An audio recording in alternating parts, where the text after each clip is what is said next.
I told this story at his retirement, how I mentioned to a friend of mine how Peter would come over to my house and bring a bottle of wine and 2 cigars. And my friend said to me, "I didn't know you smoked cigars." I said, "I don't. Don't drink wine either." Unfortunately, the last year of Peter's life was one that nobody should have to go through. I got a few notes here, which I usually never use. While Peter had his faults, as we all do, a more loyal and trustworthy friend you'd be hard-pressed to find.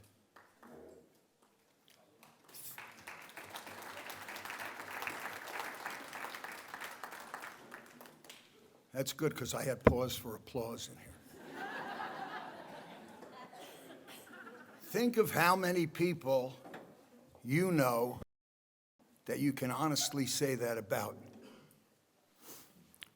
Now there's one less. The people you're going to hear from today have known Peter a lot longer than I have. The first one is Peter's former one-on-one buddy, who he referred to as Dan Boy, Dan Whiteman.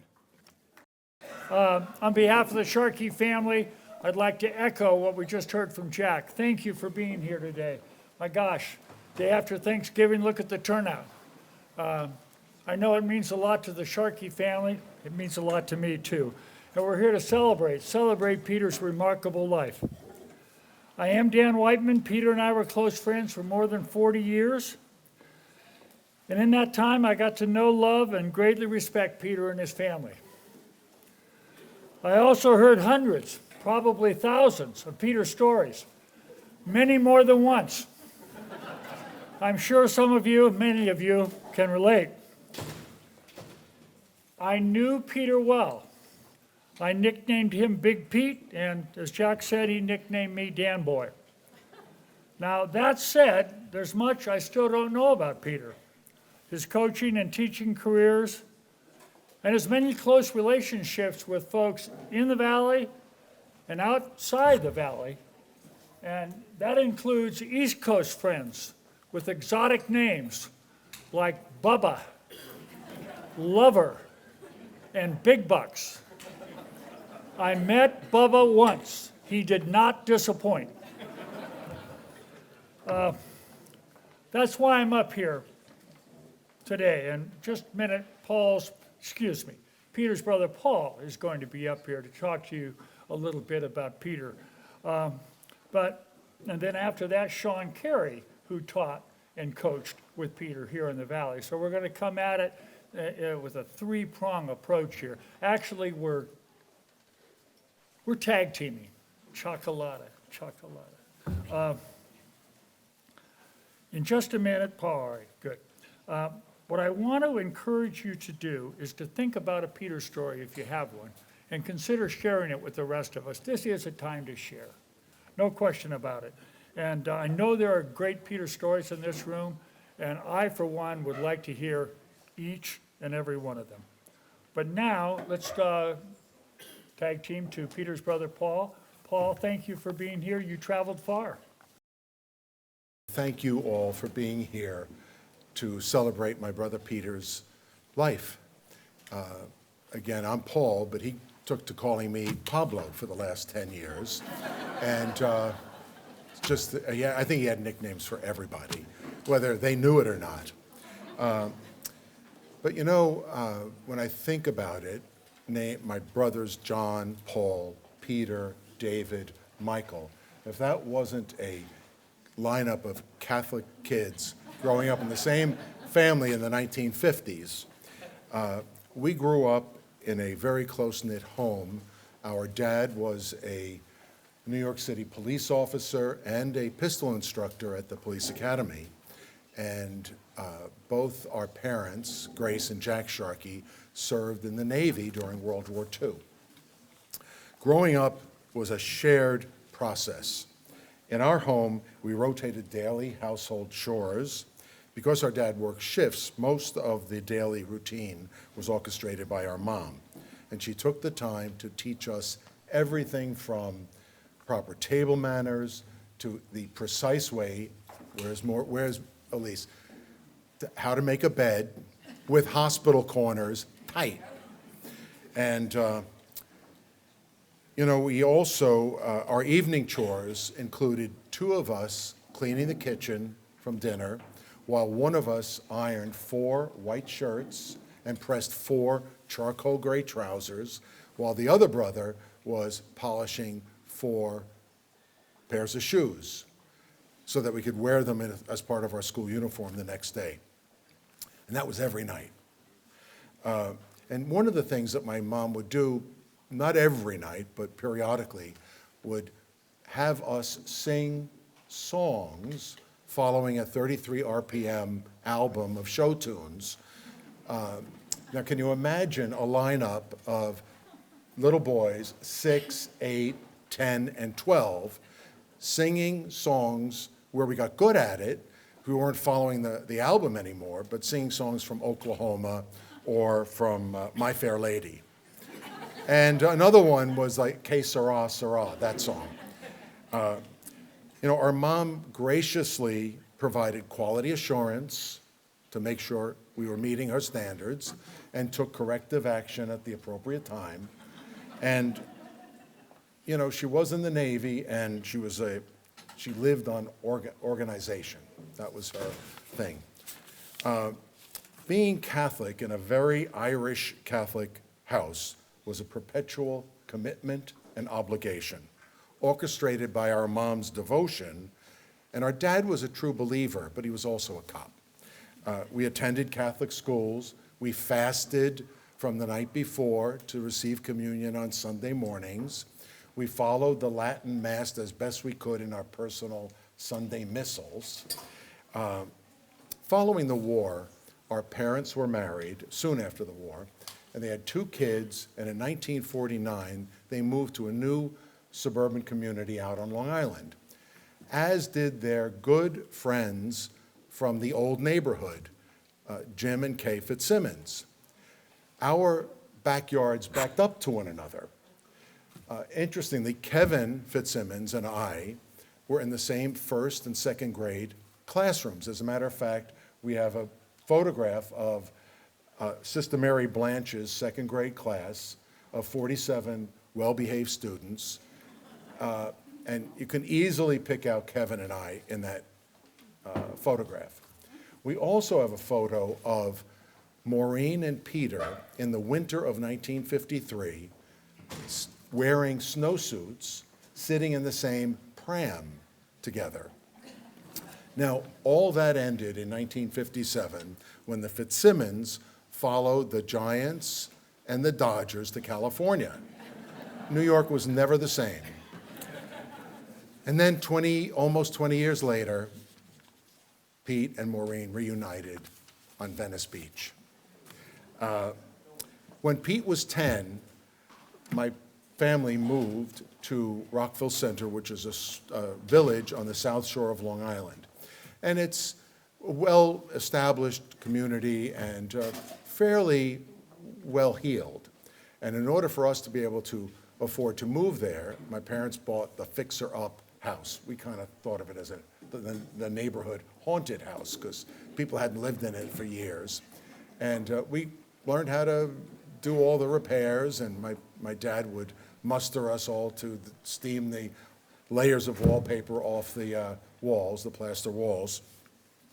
But Rockville Center in the 1960s was a place where everybody walked to everything, to school, to church, to the delicatessen, to the play yard, to the rec center, and to the train station, where we were a 40-minute train ride into Penn Station, Midtown Manhattan. In that environment, Pete excelled. He he excelled in sports. At the neighborhood schoolyard, he was always picked first for pickup, kickball, curveball, stickball, and basketball. And by the time he entered high school, he was a starter on the basketball team. And it was a team with a great coach, great players, many who went on to college on an athletic scholarship, and many of those went on to the NBA. Of course, I couldn't name any one of them, and Pete could rattle not only who they were, but their statistics off to you. After college, each of us got married and started families. Pete settled in Fresno, having re-met and married his dream girl, Maureen Fitzsimmons. The rest of us spread up and down the East Coast. In recent years, the five of us spoke several times a week, and then it seemed like several times a day in the last year. And oftentimes we did it on a merged call, and we weren't really great at it, so very often everybody get dropped. But, it was great. But on those calls, it was very clear to us that Peter, on those calls, Peter shared a lot of teaching and coaching stories. Most of them were funny, but it was also clear to us that he really cared about the impact he was making on the people around him. You all know the circumstances of Pete's illness. In January of this year, beginning in January of this year, my brothers, John, David, Michael, who was the stem cell donor, and I had the privilege of spending more time one-on-one with Pete than we had ever done in our lives. Because think about it, when we were kids, there was always all of us together. And this was an opportunity for us to, share about things that happened that we experienced as kids growing up. Even the Fitzsimmons were in that conversation. Wait a minute. Yes, and that took place during his 100 years after the stem cell transplant. He had to stay close to Stanford. So when it was my turn, Pete and I was insisting that we come up with an exercise routine. And so we'd walk across the street to the campus of Stanford and go to the practice tee, where I would leave Pete sitting on an Adirondack chair, and he would be critiquing student golfers and teachers as they're, hitting balls on the practice tee. And I would go off on a 3-mile loop on the campus and then circle back and pick up Pete. Well, on this one day, as I'm coming back, Pete says, "Hey, Paul, see that guy over there? He needs some help." And so I'd like for you, here's my phone, I'd like for you to film me while I'm giving him some pointers. And I thought, well, surely before, while I was gone, he had okayed this with the guy, right? That it was prearranged. So I walk up, and he's like a, 20-something-year-old young guy. And Pete goes up and introduces himself as a patient at Stanford Medical. And if the fellow wouldn't mind, Pete would like to offer some tips on stance, grip, backswing. And the guy, like, what? And without even missing a beat, Pete's down on his knee, grabbing the guy's legs, moving his feet around, and getting him to, and he's like putting his foot behind his hand behind his knee to cause him to bend over. And the guy is wide-eyed, looking over at me, Pete's cameraman, with an incredulous look. So I called over to him and I said, "Listen, that's my brother Pete. He's a psych patient at Stanford Medical, and he can only be here for another minute because I have to get him back before they realize he's missing." So, and I think he actually sent that video to some of you, maybe.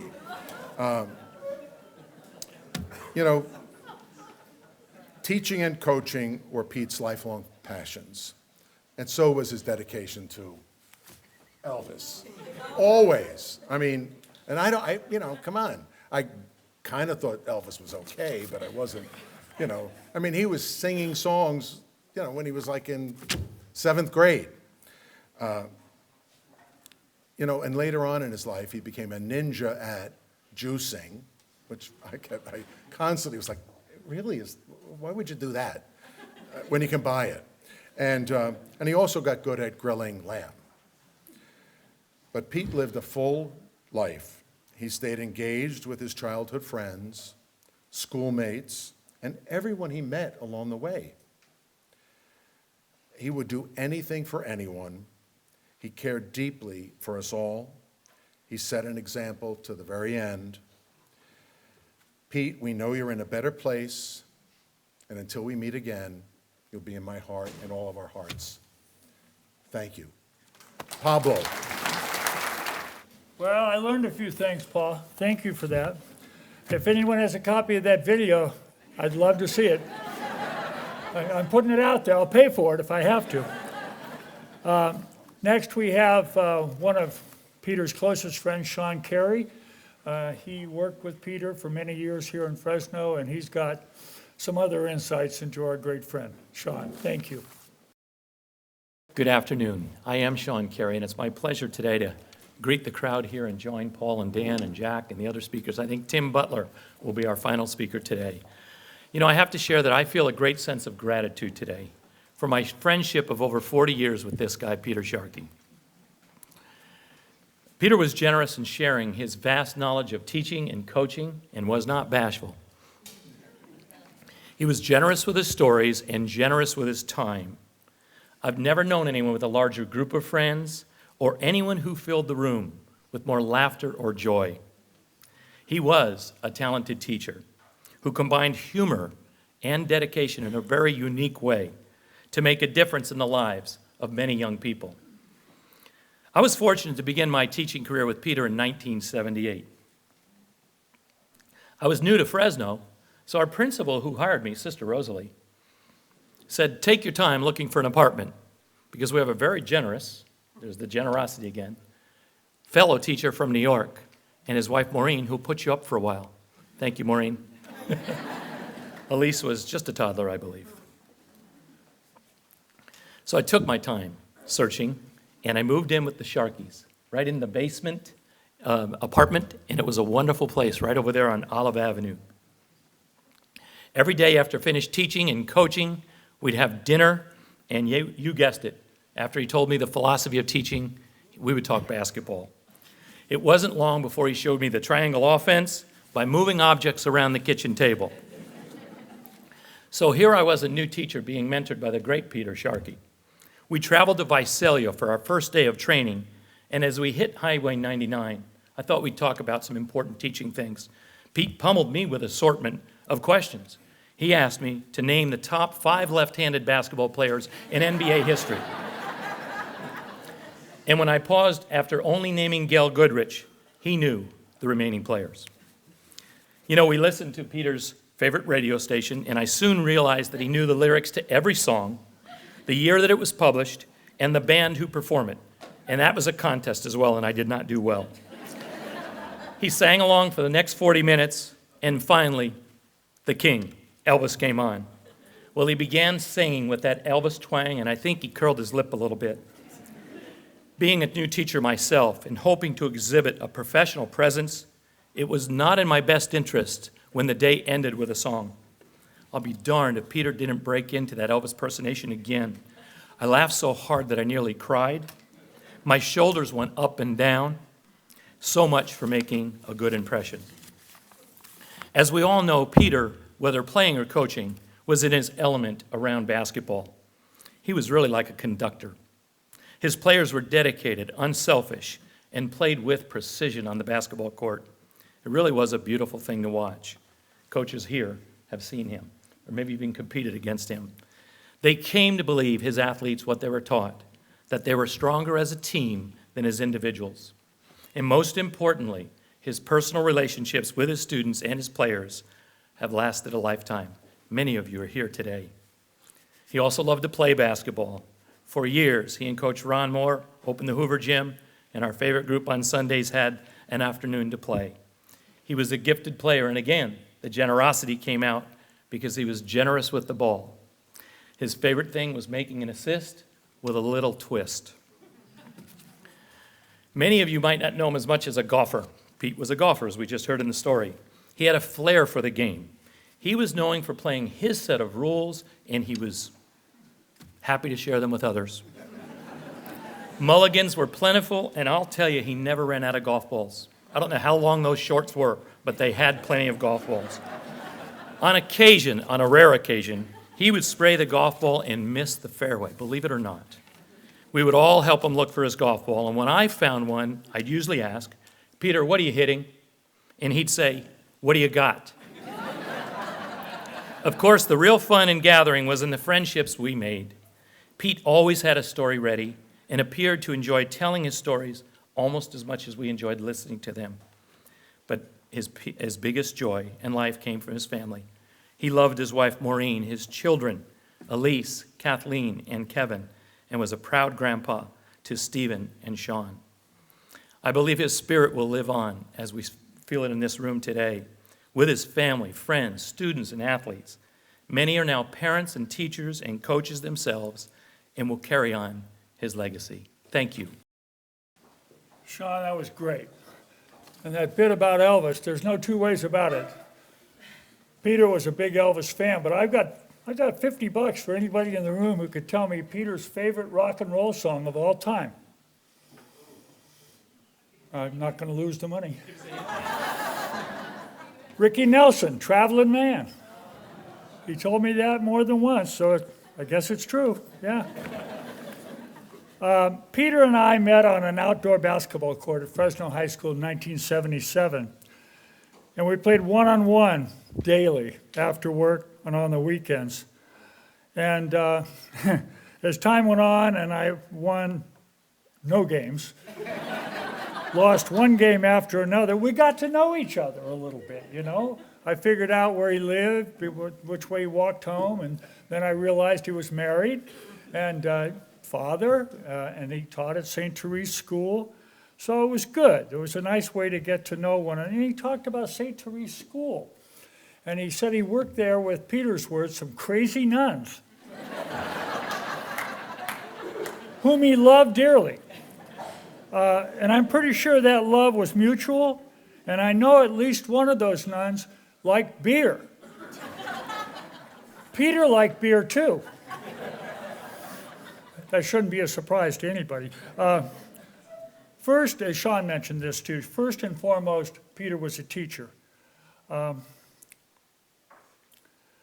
His school subjects were math and basketball, but those were just introductory means for him to get across the important messages to his students.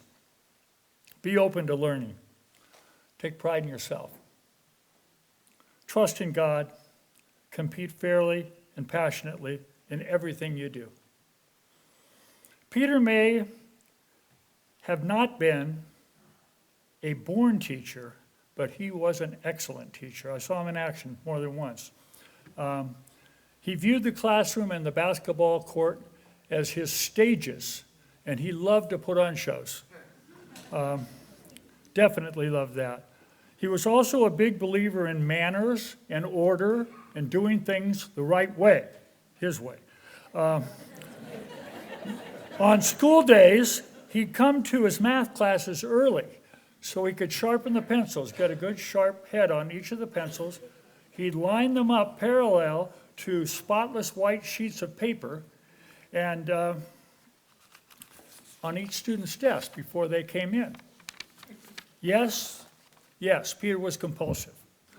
And that way of doing things, it didn't always come across so well on the home stage as it did at school.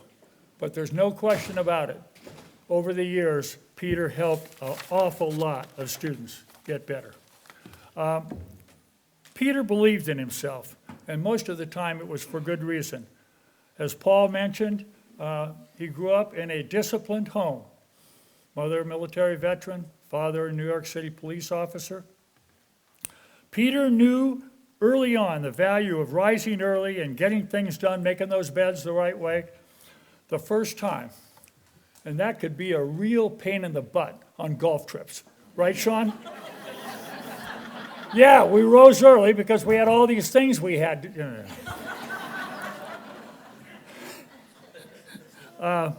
In the months before Peter's death, when he was at Stanford University Hospital, I talked to him almost daily and visited him as much as they allowed, and that wasn't very much because I wasn't a blood relative. Those were rough months for Peter. He was medicated, poked, pricked, tested over and over again, and his diet was just entirely unappetizing. He was quarantined as well, separated from his family for weeks, months on end. But you know what? He never complained to me once. And as near as I can determine, he was always open to his doctors' and nurses' recommendations. That's the kind of patient, that's the kind of person that Peter was. And that's one way I like to remember him, too. A week before Peter came home with hospice care, my wife Sandy and I talked to him over the phone while we were driving somewhere up in Oakland. Peter was upbeat. People, he said, they asked me, why are you so, not bothered by all this? Why aren't you down in the dumps? He said, well, what am I supposed to do about it? He said, let's laugh while we can. Let's laugh while we can. And those laughs continued when Peter returned home last month and more than 200 visitors poured into the family home to visit him, to say goodbye. There were beers, Elvis music, cigars for the visitors. It was like a wake, except that Peter was alive and within reason able to enjoy it as much as, and he did enjoy it. I only went once, but I could tell that he was enjoying himself. And my wife Sandy pointed this out to me. That itself was a great blessing that many people never get, to be home, to die at home, and to be able to say goodbye to a lot of people that you care about. And Peter relished it. I know he did. And Maureen, Elise, Kathleen, Kevin, Sean, Stephen, I want to thank each of you for making that possible for Peter and his friends. Remember that?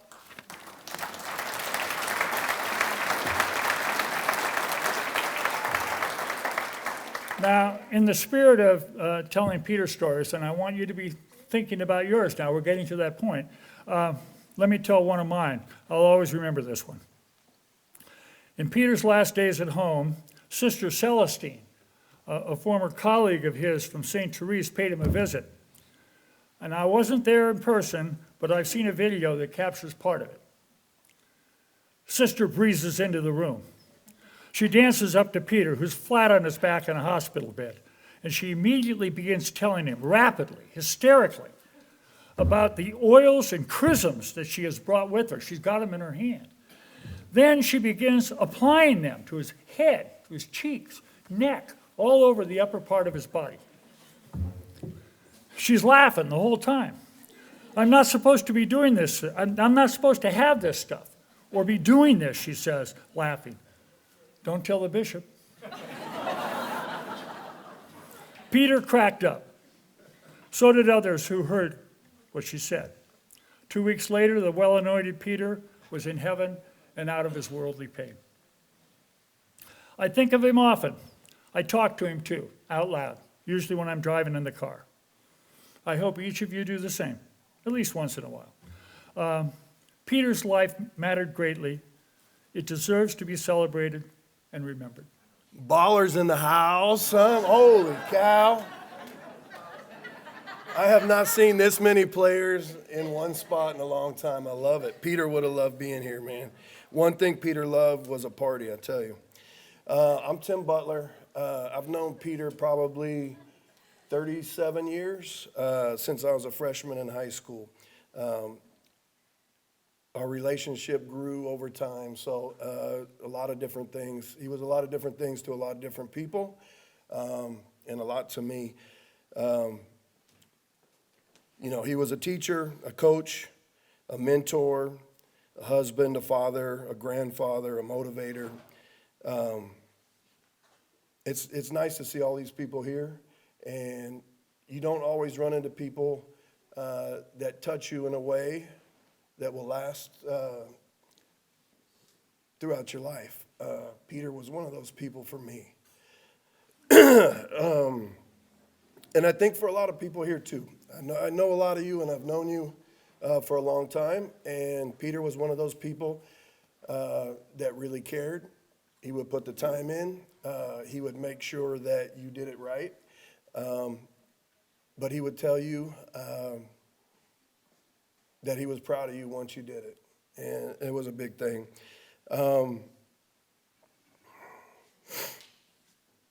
I have a couple stories about Peter myself. I spent a lot of time with Peter in Europe. So we can kind of pull back the curtain a little bit because we had some good times. And Peter, Peter was a character. We coached a lot of camps together and did a lot of things over there. But when I first went over to Europe, I went over with an all-star team and I didn't know anybody. He said, "Hey, just look up my buddy Mark Gustin, let him know, and he'll take care of you." Okay. And Mark's here today. I called Mark, and he took me in like a brother, man. I was living in his house, driving his car, and just from the word Peter gave, that meant a lot, you know. Mark had played for him at Fresno State when he was over there coaching, and it really helped me out when I was getting started. My first year over there coaching, my oldest son, who's now 30, was 3 years old. And Peter was coming over to coach camps in the summer. So I've got a real cool picture of Peter holding Nick. So he brought him over. They flew over together. He dropped him off, went and did his camps. And we went traveling around, seeing castles and doing all kinds of cool stuff. We happened to leave our passports in the rental car in the glove box. And if you know Peter, he could talk his way out of anything, right? So Peter's got to take this kid who is obviously not his, from a foreign country, hardly speaks, get him through the airport and through the embassy. I don't know how he did it to this day, but anyway, he's still here, so it worked out pretty good. He was a mentor for me in coaching, so he would tell me how to do it and what I was doing wrong and things. And it just happened that he was at my first basketball practice, my first head coaching job. I was nervous. I wasn't much older than the players, and some of them, I think I had a couple guys older than me. And so Peter wanted to come watch my practice. And I was like, hell no, Peter, this is not going to happen. He was insistent to come watch the practice. So we had, our sponsor was a beer company. So I got a case of beer and I put it on the stands and I set Peter up there and I said, if you come out of the stands, I'm going to kick your ass. Okay? It's not going to happen. He made it through the whole practice and I think the whole case. After that, we went to dinner and we had some more beers and he told me everything I did wrong. So that was, but at least he didn't do it in front of my players. So that was good.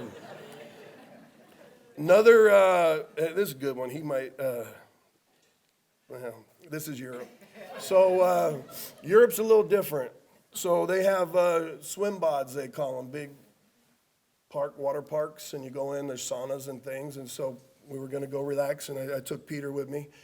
And kids are over here swimming. We go in, and then we go into the sauna, and we walk in, and Peter's eyes were like this, and he's going, holy crap. He thinks we just walked into the ladies' dressing room or something. Well, you don't wear clothes in Europe, right? And it blew Peter away. And he was like, oh, my God, oh, my God. But Peter can talk to anybody at any time. It was like 10 minutes. Peter had a towel over his shoulder, a beer in his hand, and he's like, hi, I'm Peter. I'm like... thought he was running for mayor or something. It was the guy. He could adapt to any situation. It was pretty good. Anyway, so Peter was a geometry teacher to me. I still use the geometry that he taught me and how he taught me in my building and in my design and things that I do at work. The things I learned playing with him on the basketball court, to this day, I learned quite a bit. He taught us how to do things right. He taught us how to win, but not only how to do that, but how to do it right, which was probably the biggest thing, and the guys before me have said that he was about doing things the right way. If there's anything I would say about Peter's legacy, it would live on through people here, because I can see the impact that he has had on everyone here and on myself too, that I hope I can do half the job that he did. So, thanks. Well, good afternoon. My name is Mark Augustin, and I'm going to kind of follow up with a couple more stories that Tim talked about with our time in Europe. I first met Coach Sharkey in the early 80s at Fresno State, and then after that, I moved over to Europe, and he was visiting me through various Reebok summer camps, and at one point he was coaching the Belgian junior national team, and at that time I was living in Luxembourg, and it's a very small country between Germany, France, and Belgium, and there was this one particular cafe, speaking of beer and etc., especially research. It was called Cafe Yucatan, and they had this postcard where it says, "Hey, when you're in Luxembourg, don't forget to when you're at the Cafe Yucatan, don't forget to visit Luxembourg." And he always reminded me of that because we had such a good time one night in particular, and he was staying with me on his way up to the Belgian camp. And he woke up the next morning and goes, "Mark, I got to get something to drink. I feel like I have the French Foreign Legion in my mouth, you know," because we had gone pretty hard that night, and he was having a good time, and it was actually became almost an annual ritual. I think we did that for 4, 5, 6 years. But then also working some of these camps, it was, and actually it's one of my teammates, Brian Salone, told this story. And he was saying about, he was watching Coach Sharkey motivate some of his players, and he was telling this guard who, he needed more rebounds from the two guard position, and was like, and this is this combination of mathematics and basketball. He goes, 97.8% of the rebounds are below 10 feet, so get out there and go get the rebound. And then Brian kind of scratched his head and said, Coach, I've done a lot of research with basketball, et cetera, but where'd you get all those numbers? I just made that up. I was just trying to motivate him. But he was, and I've heard the word twice now, and when I think it's impact, and I really mean impact because we've been impacted, and I think that's really my takeaway. He's going to be missed. I think his legacy is going to carry on, and especially to the grandkids, you have a village behind you, and you've got support. So, thank you. My name is Alice Smith Corvo, and I wanted to tell you my story about how we all met. We were friends for 25 years, but when I was hired at the Wolf Continuation School, I went there, met the principal. He hired me that day. And when I walked out of his office, Maureen came over to me, took me into her classroom, and she said, "Okay, don't talk to this one, don't talk to that one, don't get in a quiet room with that one."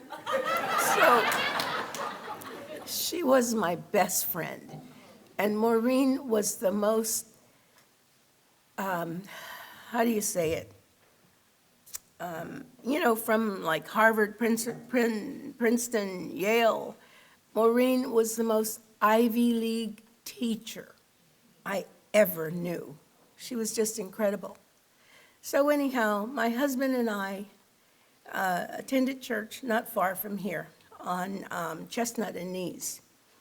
And one morning, we stopped at the bagel place on First and Nees. And my husband is from New York. You have any idea about New Yorkers? Okay, so we're sitting there, and he's going, "Where's the waiter? Where's the people? I need some coffee. I don't know where anybody is. Where is everybody?" So Peter Sharkey gets up this tall, wonderful guy with this incredible voice. He walks over to us, puts a napkin across his arm, and he says, "Sir, I'll take care of you. You give me your order, I'll give it to them, and they'll bring it to you." And so I looked at him and I said, "Who are you? Weren't you just sitting over there?" He goes, "Yes, my name is Peter Sharkey." And I said, "Sharkey? I teach with a Sharkey at DeWolf Continuation High School." He goes, "That's my wife."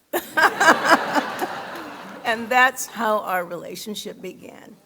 And it has been utterly, utterly wonderful. And to the family, I just want to extend my condolences. I love you all. You're so good. If Peter was in your family, you gotta be great. Okay, thank you. I'm Faith Nitschke, but pretend I'm Buzz Nitschke because this is really his story, but he doesn't like to speak in public. So I taught in the English department at Hoover with Peter Sharkey teaching in the math department, and my husband taught in the math department. I always had my student teachers spend one day observing Peter Sharkey. I said, "I want you to see what this man does in his classroom, how he manages students and how he has classroom control." Because there was such an attitude of respect in his classroom he was able to achieve. It was like he walked on water. But what they didn't know was what Peter did on the first day of school.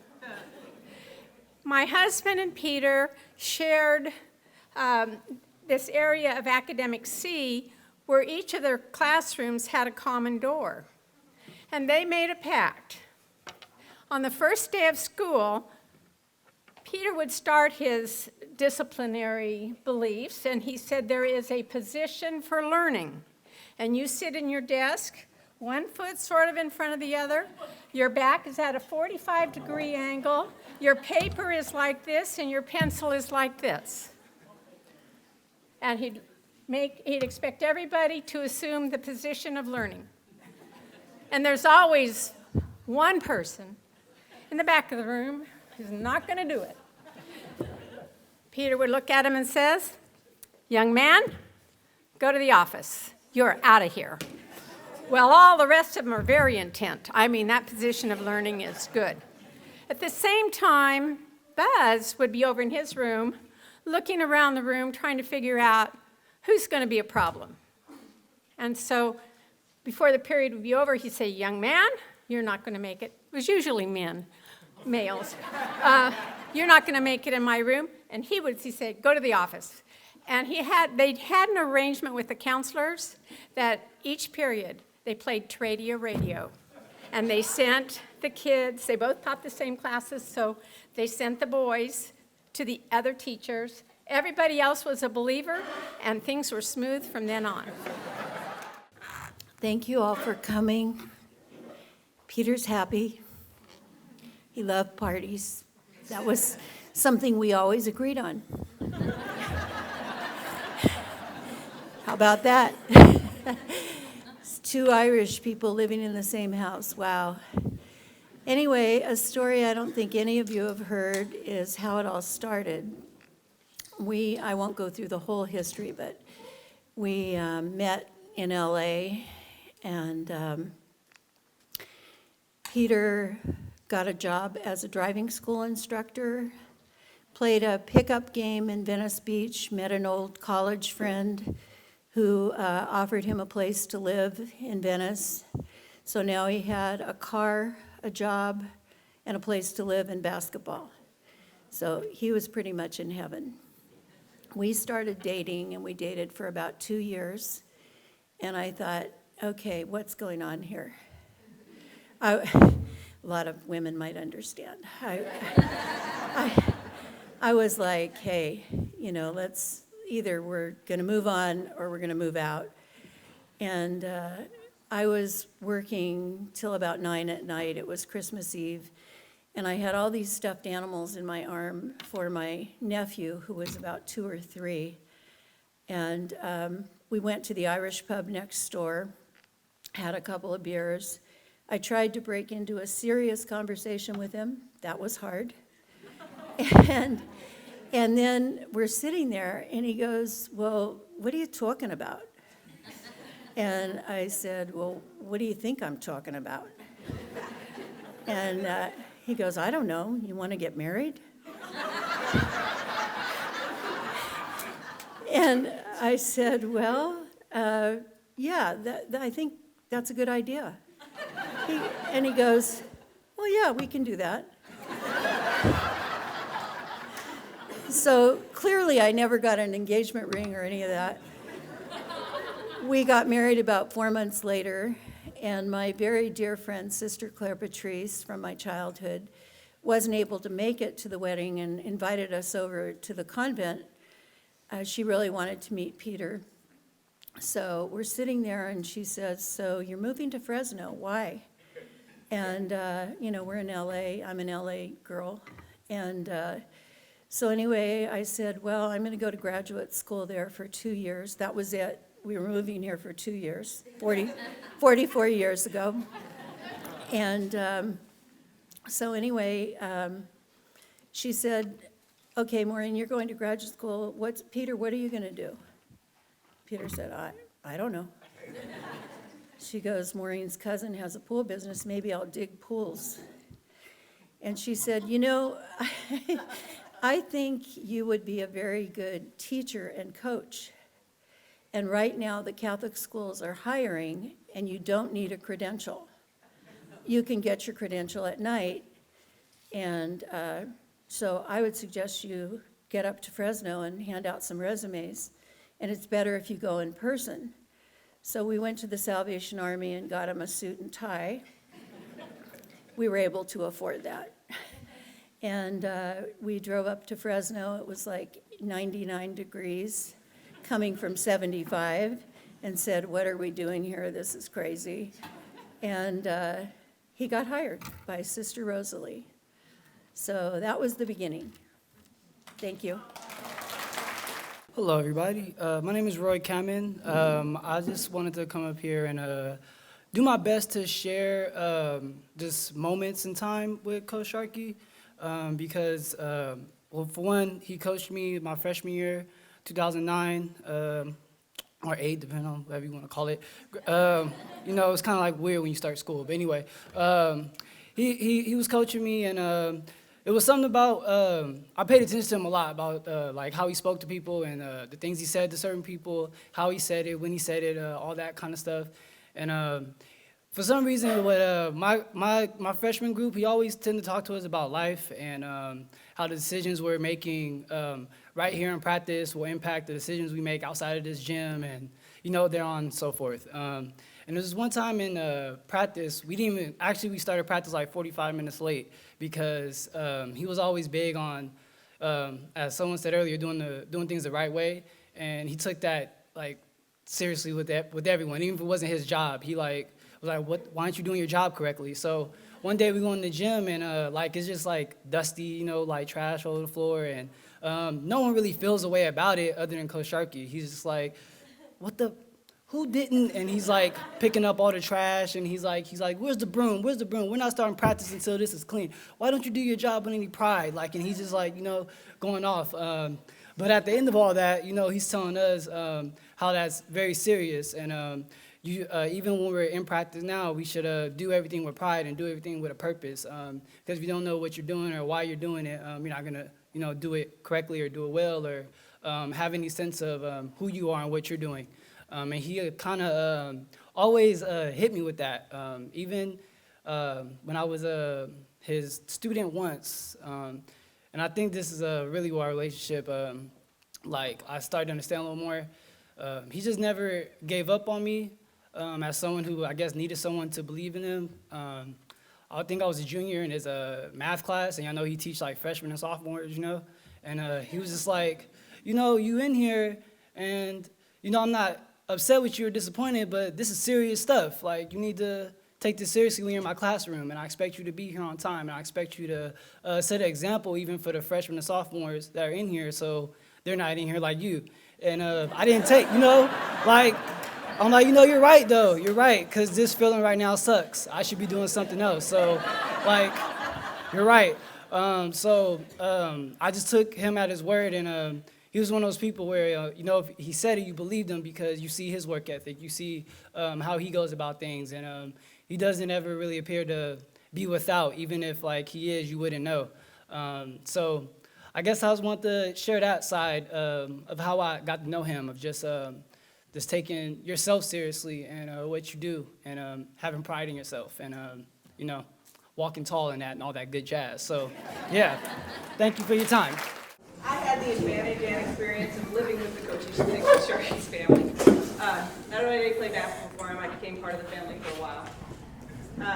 Coach Sharkey took me on a driving lesson out Willow in his station wagon. I only got to drive him one way, he wouldn't let me drive back. I remember, I think that we're okay now, at least I think we're okay. Me and Elise would sneak a 13-inch television into the house to watch, because we were loud when we got to. There was times that the lesson was always taught in everything. You always learned something from him, no matter what it was. There was a time I went out to track practice after basketball season, and we did conditioning the first 2 weeks. I threw up, so he said, I must not be working you hard enough in the basketball court. No, don't say that, because that just wouldn't work. Or we'd go home, and he'd make me sit in the driveway and shoot shots. So Maureen came and said, enough. Now, you're good. It was just, he made everything, I don't even know how to say it, make you think about everything for your life. I mean, even my kids, my son said today, are we going to have to do a proper closeout before we go into this today? Because I grinded into them just like he did me. But I love you, Sharkey family. I love you guys, and I love to coach. Listening to the comments of the former, I'll be right with you, former English teacher at Bullard High, reminded me of when I was teaching English at Fresno City College, and my mother died, and I had to miss a class, and I asked Peter to cover the class. It was at the end of the semester, and I gave him an assignment. All he had to do was hand it out and have him do it. But he did that, but I didn't learn this until the end of the semester, and I was reading the evaluations.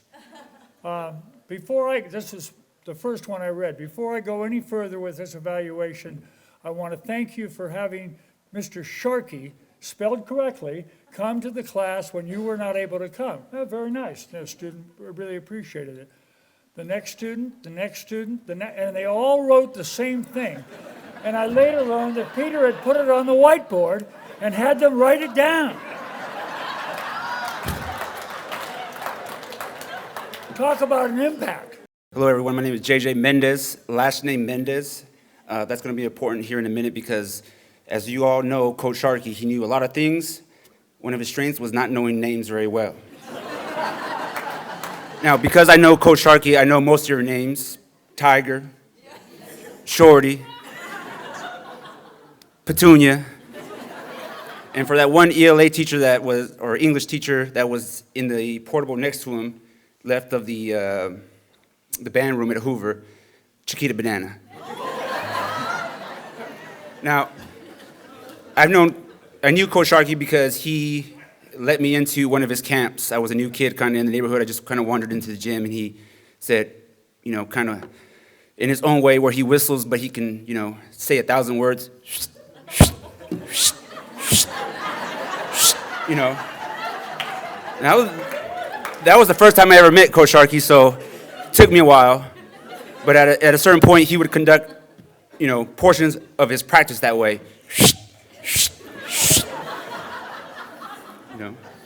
So I played for Coach Sharkey. At one point, I was his handyman. He would call me over to move, screw in a screw, and I'd be like, Coach, you call me over for this? You're lucky I like you. But now, getting back to the point of why I said my last name 3 or 4 times. Coach Sharkey had told me many times, you're my favorite kid, I'm very proud of you, and tell me all these nice things. Probably all the same things he told each and every one of you. So we played a game, I don't know, we won, we lost. Now, I would like to tell you that our stat line was 30 points and 15 rebounds, but it probably wasn't that. He puts it in the newspaper, and 2 days later, he calls me into his room. Him and Coach Schmidt are sitting there. He begins to tell me these, you're my favorite kid, and, I've always admired you, and this is why I kind of took the job after Coach Amundsen. I'm thinking like, oh boy, what's coming next? Then the biggest grin gets on his face and he says, I put your name in the newspaper. I said, oh yeah? I haven't seen it yet. He said, but the thing is, I put your name as J.J. Valdez and not J.J. Mendez. So my reaction was, I wasn't very thrilled. And he would, when I would go over for Christmas dinner or go over to fix something at his house, or like always, the dang sprinklers every time, he would remind me of the story. And at first I didn't like it, like you forgot my name. I thought I was your favorite player, favorite student.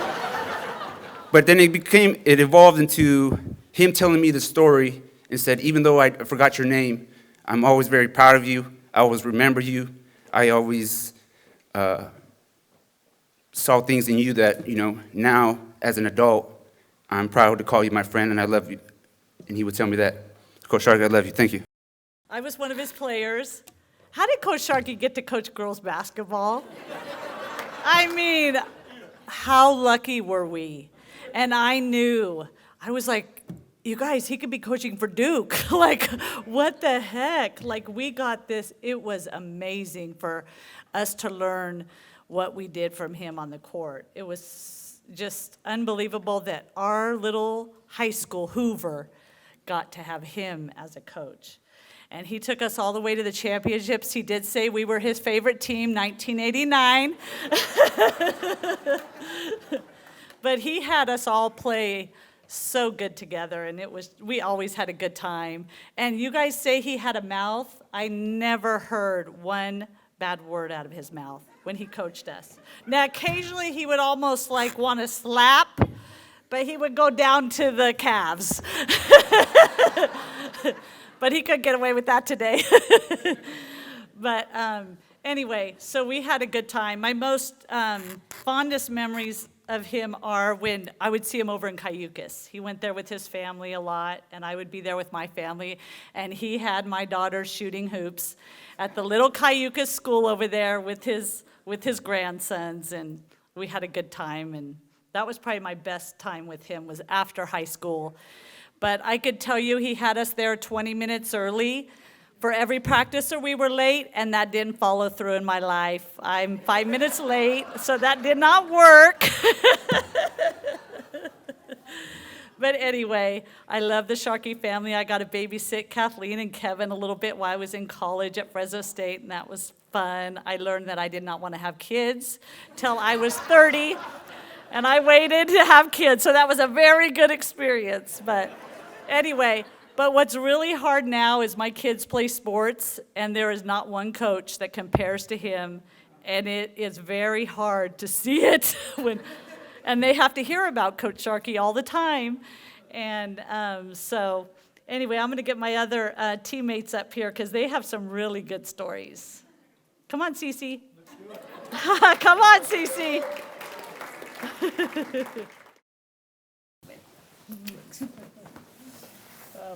Hi, family. This is family right here. This is hard. Coach Sharkey is, and will always be my everything. Forever. Wow. When I was a sophomore, I came to practice and I was trying out, and I said, I'm Cece Yancey. I thought it was big stuff. And I'm Cece Yancey. So if you guys all know me now. My name's not Cece Yancey. My name's Cece Ryder, and I see how important I am.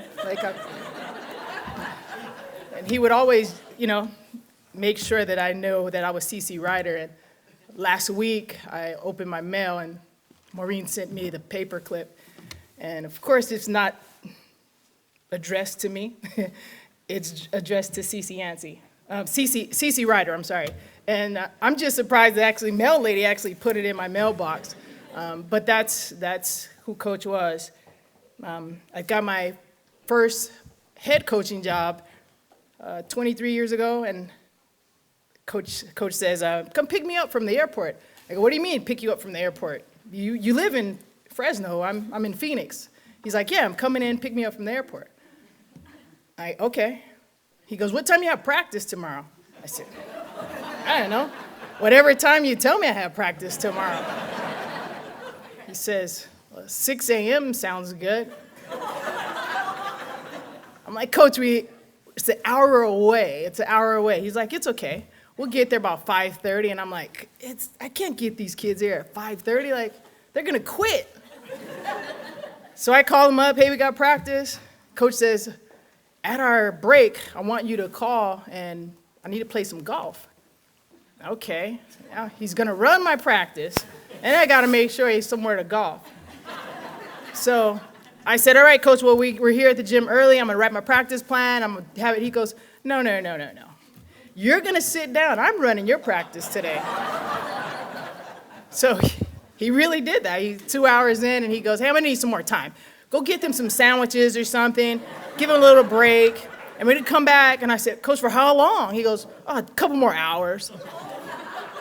We were really in the gym for like 5 hours that day. And long story short, I'm looking for some video clips or some pictures of Coach. And of course, I reach over for that VHS, and it says, Coach Sharkey runs practice. And I put it in, and there he is, working my kids and telling them what to do. And I recorded it so I can just hear his voice over and over, just tell me the right things to do. And he brought us all here today, and the guy is amazing. Like, there's no one in my life that will ever live up to him. And Maureen, thank you for calling me when I'm down. Thank you for calling me. And this is my guy. Thanks, you guys. I didn't know Sharkey insanely well. I didn't have as many interactions as probably half the people in here. But in the few I did have with him, he was one of the most crazy, sane people you'll ever meet, to put it lightly. This one Warriors game, I got to go courtside because, as some of you have said, Sharkey is able to talk his way into anything, and he got me and my family to go sit courtside before a Warriors game. I'm going to tell you, I don't remember anything about that game. I got this hat signed. I couldn't tell you the player. All I remember is that Sharkey got us in there. And he's one of, in the few times I got to interact with him, he was one of the coolest, strange individuals you'll ever meet. And I'm glad that my dad got to be friends with such an amazing person for all these years. Hello, I'm John Willie, and Mr. Sharkey had a profound impact on my life. My freshman year, I got expelled from Hoover, and I appealed the expulsion hearing and asked some teachers to kind of help see if I can get back in. And Mr. Sharkey was one of those individuals, and he wrote me a letter. And when I went to the expulsion hearing, there's like a panel, and I see one of the guys that, I don't know what you call him, but he looked at the letter and he looked over at the guy and he said, I've never seen him do this for anyone. And I knew I was all right at that moment. And I had already played sports at Hoover, and I couldn't go to another school. And so if I wouldn't have got let back in, my life would have went another direction. And I don't think I'd be standing here before you.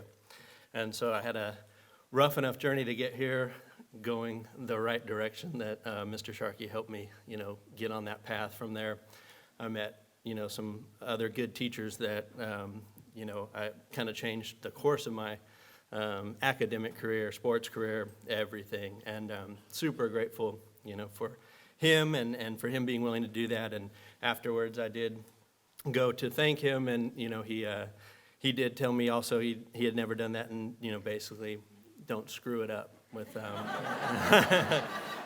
and as it's been shared, an amazing man, and I really, didn't want to let him down. And I worked hard to make sure I didn't do that, from that point forward. And so really, glad to be here today, and to the family, love you all, and thank you. I love hearing the layers of Mr. Sharkey and all the life lessons. And for me, I was new to Fresno, coming to Hoover. I taught in LA for 10 years. And Peter Sharkey was in Academic C in that octagonal building. And I'd come in early. I've always been an early person, and Mr. Sharkey's in there too, and I could come into Academic C, and who would I hear? Kingston Trio just blaring in his classroom. And of course, we connected right away. He was quite impressed that I like folk music, and my kid's first concert was Arlo Guthrie and Tom Paxton, so we hit it off right away. But I remember in district, people would come in, and he had to prove his technology abilities. And so what does he say to the district people, whoever they were? Over there, can you turn on the light switch, please? And that was his source of technology in the classroom. But the funniest story for me, definitely new to Hoover. I have a fast pace, a fast walk. If I got to get to the office, I want to get there and get back because there's too much things I got to do in my classroom. And Peter Sharkey says to me in his New York accent, you know what, Stacy? You'd never make it as a hooker because you'd never slow down. I'll second that, but not because you don't slow down. You wouldn't make a good hooker. We came up together. We both teach in the math department, and also I was in Academic C. She and I shared a wall and a door, and Peter was just around the corner. And Peter could get away with saying anything to anyone. Here's this brand new teacher, trying to make her way, and he could just say anything to anyone. And I've heard so many stories from people who have said just that. Like, he's always telling me what we did wrong, but also telling us what we did right. And I'm so thankful to have met him and to have been able to work next to him.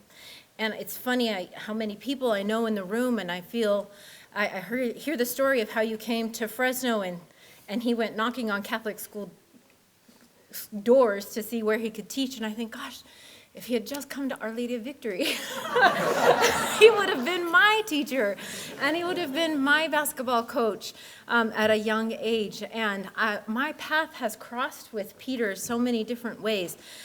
From Catholic school, I went to school with Dan Whiteman's daughter from like kindergarten through, I don't know when you left, 5th grade. And so Peter Sharkey's name was always in the background for me. Like from a very young age, even though I didn't really meet him until I started working at Hoover. And along with what Stacy was saying, just the being able to tell anybody anything, he would always tell me, so when I started at Hoover, I was newly divorced, and then I started dating, and he would say, Rachel, Rachel, Rachel. Just don't get married again.